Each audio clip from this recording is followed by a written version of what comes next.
Story time Telugu. అందరికీ నమస్కారం. ఈరోజు మనం తెలుసుకోబోతున్న స్టోరీ ఇల్లాలు పార్ట్ 2. గాయపడిన మనోహర్ని చూసిన వాళ్ళు హాస్పిటల్లో జాయిన్ చేస్తారు. వీళ్ళ కుటుంబ సభ్యులకి ఇన్ఫార్మ్ చేశారా? చేస్తాను డాక్టర్. దెబ్బలు బాగా తగిలాయి. ఇతనికి వెంటనే ఆపరేషన్ చెయ్యాలి. వాళ్ళ బంధువులు రాగానే నా క్యాబిన్కి పంపించండి. ఈలోగా మీరు అతన్ని ఎమర్జెన్సీలో ఉంచి ఫస్ట్ ఎయిడ్ చేయండి. అలాగే డాక్టర్ అని మనోహర్ ఫోన్లోని రీసెంట్ డయల్ లిస్టు ద్వారా అతని భార్యకి కాల్ చేస్తుంది నర్స్. అందరూ హాల్లో కూర్చుని ఉంటారు. ధరణికి ఫోన్ వస్తుంది. భర్తకి యాక్సిడెంట్ అయిన విషయం తెలుస్తుంది. ఆ మాట చెవిన పడగానే ఏవండి అంటూ పెద్దగా కేకలు వేస్తూ ఏడుస్తుంది. ఫోను కింద పడిపోతుంది. తన కేకలకి అందరూ తన దగ్గరికి వస్తారు. ఏమైందమ్మా, ఎందుకు ఏడుస్తున్నావు? ధరణి సమాధానం చెప్పకుండా ఆ షాక్లోనే ఉండిపోయి ఏడుస్తూ ఉంటుంది. చూడుదరని, ఏమైందో చెప్పకపోతే విషయం మాకెలా తెలుస్తుంది? ఆయనకి యాక్సిడెంట్ అయిందంటక్క. ఆ మాట వినగానే అందరూ షాక్ అవుతారు. సుశీల కూడా ఏడుపు మొదలు పెడుతుంది. మరోవైపు ఫోన్లో నర్స్ హలో హలో అంటున్న మాటలు వినిపించి, ఒరే అశోకు, లైన్లో ఉన్నట్టున్నారు. తమ్ముని ఏ హాస్పిటల్లో జాయిన్ చేశారో అడ్రస్ గనుక్కో, మనం వెంటనే బయలుదేరదాం. అలాగే నాన్న అని ఫోన్ తీసుకొని మాట్లాడతాడు అశోక్. అందరం త్వరగా హాస్పిటల్కి వెళ్దాం పదండి అని అందరూ హుటాహుటిన ఆస్పత్రికి చేరుకుంటారు. అక్కడ ఉన్న నర్సుని మనోహర్ గురించి అడుగుతారు. మీకు ఇన్ఫార్మ్ చేసింది నేనే. ఇప్పుడు మా ఆయనకి ఎలా ఉంది? ఆయన ఎక్కడున్నారు? లోపల ఎమర్జెన్సీలో ఉన్నారు. మీరు త్వరగా వెళ్ళి డాక్టర్ గారిని కలవండి. నమస్కారం డాక్టర్ గారు. మేం మనోహర్ కుటుంబ సభ్యులం. అతనికి అర్జెంటుగా ఆపరేషన్ చెయ్యాలి. లేకపోతే బ్రతకటం కష్టం. వెంటనే చేయండి డాక్టర్ గారు, ఆలస్యం చేయకండి.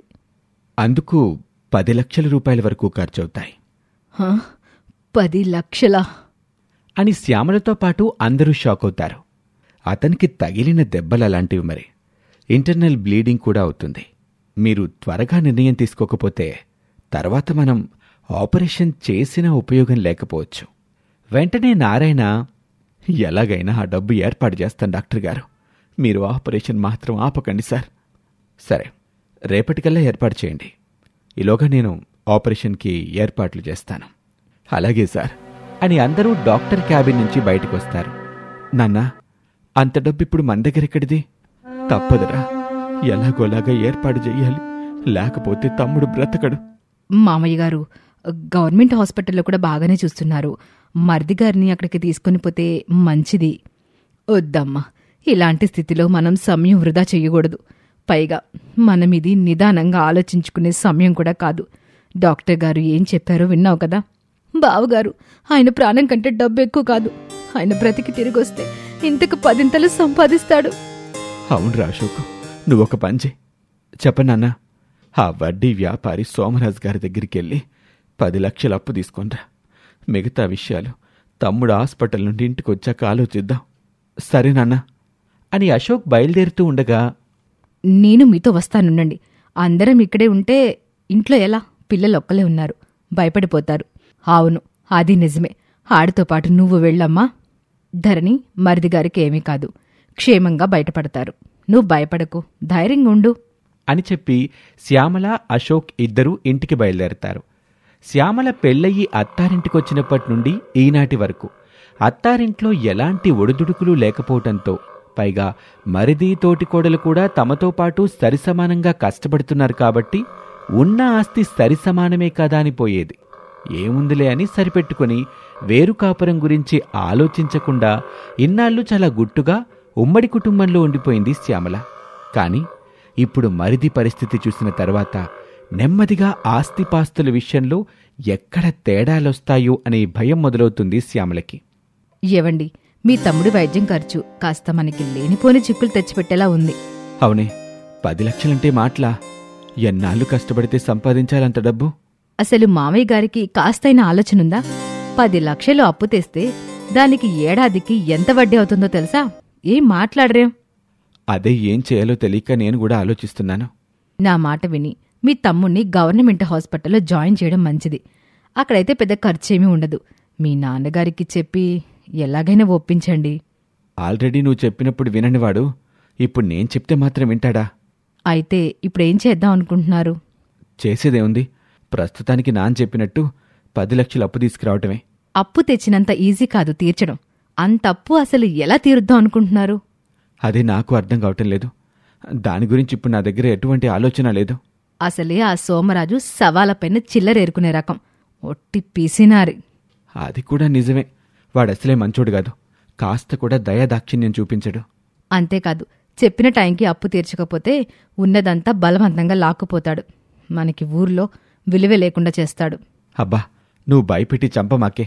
నేను చంపడం కాదు, ఏ దారి తెలియకుండా, ఆలోచన లేకుండా మీ నాన్న చెప్పారని అప్పులు చేస్తే ఆ తర్వాత వాటి నుండి బయటపడలేక మనంతట మనమైనా చావాలి, లేదా ఆ వడ్డీ వ్యాపారి చేతులైనా నవ్వుల పాలై నలిగి చావాలి.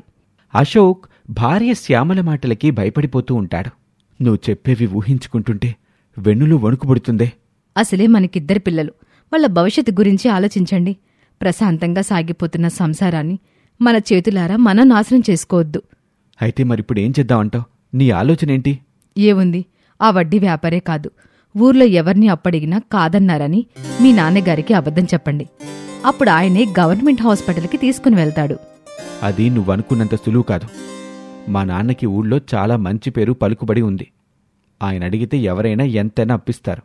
ఇప్పుడు మనం ఇలా చెప్తే ఆయన నమ్మకపోగా మనపై లేనిపోని అనుమానం వచ్చి మనల్ని అసహించుకుంటాడు. మీరెన్నైనా చెప్పండి, నాకు మాత్రం మీరు అప్పు తీసుకురావడం ఇష్టం లేదు. అలా మాట్లాడతావేంటి? నేను మాత్రం కావాలని మన సంసారాన్ని ఊబిలోకి నెట్టుకుంటానే ఏంటి? సమయం సందర్భం లేకుండా ఇలాంటి పరిస్థితుల్లో మనం ఇలాంటి ఆలోచనలు చేస్తే నలుగురికి తెలిసి మన మొహాన ఉమ్మేస్తారు. ప్రస్తుతానికి ఎలా జరుగుతుందో అలా జరగనివ్వు. దీని నుండి ఎలా బయటపడాలో తర్వాత ఆలోచిస్తాను. మీ ఇష్టం వచ్చినట్టు చేసుకోండి. నా మాట పెడచెవిని పెడుతున్నారు. సర్లే, ఏం చేస్తాం? ఎలా జరగాలని రాసిపెట్టుంటే అలానే జరుగుతుంది అని చెప్పి వడ్డీ వ్యాపారి సోమరాజు ఇంటికి వెళ్తాడు అశోక్. ఏంటయ్యా అశోక్, మీ తమ్ముడికి యాక్సిడెంట్ అయిందని విన్నాను. అవునండి, ఆపరేషన్ చేయాలంటున్నారు. అందుకోసమే మీ దగ్గరికి వచ్చాను. అలాగా, డబ్బుల కోసం వచ్చావా? ఎంత కావాలి? 1,00,000, 2,00,000? 10 లక్షలు కావాలి. 10 లక్షలా అని నోరెళ్లబెడతాడు సోమరాజు. అవునండి, అంత డబ్బు ఒట్టి ప్రామిసరీ నోట్ రాతకి ఇవ్వలేనయ్యా. ఏదైనా ఆస్తిని షూరిటీగా పెట్టాలి, అప్పుడే ఇస్తాను. మా గురించి మీకు తెలుసు కదండి, మీ డబ్బుకొచ్చిన డోకా లేదు. చూడు బాబూ, ఈ రోజు ఉన్న మంచి రేపుండదు. డబ్బు కోసం ఎంతటి వాడైనా గడ్డి తినాల్సిందే. ఇలాంటి విషయాల్లో ఎంత మంచి వాళ్ళనైనా నేను నమ్మను. మంచికి పోయి లేనిపోని రిస్క్ చేసి నా వ్యాపారాన్ని, కుటుంబాన్ని రోడ్డుకీడ్చుకోలేను. అది విన్న అశోక్ ఏం చెయ్యాలో పాలుపోక మౌనంగా హాస్పిటల్కి వెళ్ళిపోతాడు. మరోపక్క ఇంటి దగ్గర ఉన్న శ్యామల దగ్గరికొస్తుంది పక్కింటి భాగ్యం. ఏమిటమ్మాయి, ఇప్పుడు మీ మరిదికి ఎలా ఉంది? ఆపరేషన్ చేయాలంటున్నారు పిన్నిగారు అని అయిష్టంగా అంటుంది. పెద్ద యాక్సిడెంట్ అంటగా, చాలా డబ్బు ఖర్చవుతుంది. అవును, 10 లక్షలు కావాలంట. అమ్మో, 10 లక్షలా?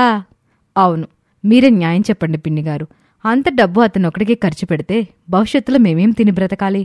అది నిజమేనమ్మా, నీ బాధలో కూడా అర్థం ఉంది అంటుంది శ్యామలను ఓదారుస్తున్నట్టు. కాని మనసులో మాత్రం, ఏంటి ఎప్పుడూ లేనిది శ్యామల ఇలా మాట్లాడుతుంది? బహుశా ఎన్నాళ్ళు అవకాశం లేక బయటపడలేదేమో. ఇన్ని రోజులు నారాయణ సుశీల వాళ్ళదే ఊర్లో ఆదర్శ కుటుంబం అని తెగ మురిసిపోయేవారు. ఇప్పుడు మొదలవుతుంది అసలు విషయం అని లోపల తెగ సంబరపడిపోతుంది. నేనేమో గవర్నమెంట్ హాస్పిటల్లో చేర్పిద్దామంటే మా మామగారు అత్తగారు దానికి ఒప్పుకోవడం లేదు. వాళ్ళ సొమ్మం పోయింది, వయసు అయిపోయినోళ్ళు ఒక ముద్ద తిని ఇంట్లో పడుండడమేగా. మరి మీరలా కాదయ్యే, 100 ఏళ్ల జీవితం ఉన్నవాళ్ళు, పిల్లలున్నారు. వాళ్ళ జీవితాలకి ఒక దారి చూపాలి, వాళ్ళని ప్రయోజకులను చెయ్యాలి.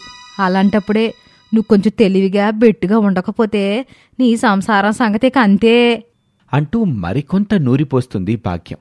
ఆవిడ మాటలకి శ్యామల ఆలోచనలు మరింత ఎక్కువ అవుతాయి. మనోహర్ బెడ్ పక్కన కూర్చుని ఉంటారు ధరణి, సుశీల, నారాయణ. వెళ్ళి కాస్తేదని తిండ్రమ్మా. ఏడ్చి ఏడ్చి బాగా నీరసమైపోయావు. వద్దత్తయ్య, ఆయన అలా చూస్తూ నాకు తినాలని లేదు. అలా అంటే ఎలా అమ్మా? వాడి ప్రాణానికొచ్చిన భయమేమీ లేదు. మేమున్నాం గదా.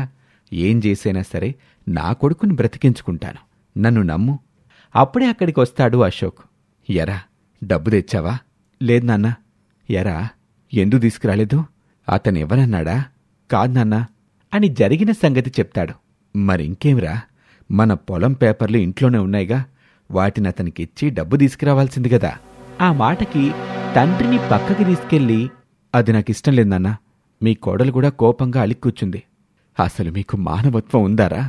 ఒక పక్క నీ తోడబుట్టినవాడు ప్రాణాలతో కొట్టుమిట్టాడుతుంటే నువ్వు డబ్బు గురించి ఆలోచిస్తున్నావా? ఈ విషయం నీ మరదలికి తెలిస్తే ఎంత బాధపడుతుంది? డబ్బు గురించి ఆలోచించి వాణ్ణి చంపుకోమంటావా? నేనలా అనలేదు. గవర్నమెంట్ హాస్పిటల్లో చేర్పిద్దామంటున్నాను. రెండింటికి తేడా ఏముందిలే.